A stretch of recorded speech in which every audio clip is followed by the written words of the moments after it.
look at this. Okay, so this is this year's Wall Street blue chip forecasters. For this year or for 2016? 2016, the Wall Street forecasters for 2016.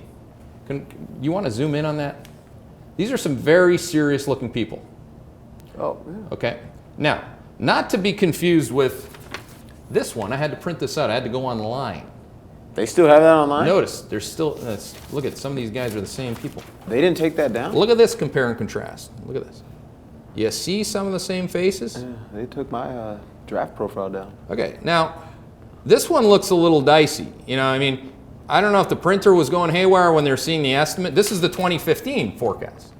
Now, the 2015 forecast, I mean, shall I read them off to you? I don't want to embarrass anybody, but I will for a second. 2015, people had S&P 500 targets of 2350, 2275, Adam Parker at Morgan Stanley.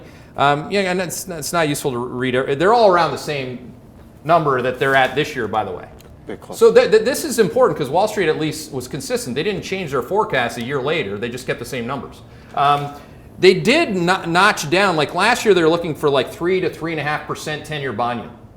Okay, this year they're looking for like 2.5 to 3% 10-year bond yield. Mm-hmm. So the point is that whether it's the S&P 500 or 10-year bond yields or GDP growth, oh, by the way, this year, GDP growth, there's like nobody below 2.5%.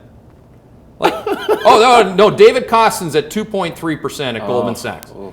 Now that's nice, David, because we're currently at 2.2% and falling. Yeah. So at least somebody went to at least the number that we're at in the third quarter. I mean, it's not nauseating. It's not unprofessional. You're just better than that. That's all I want to tell you. I don't want.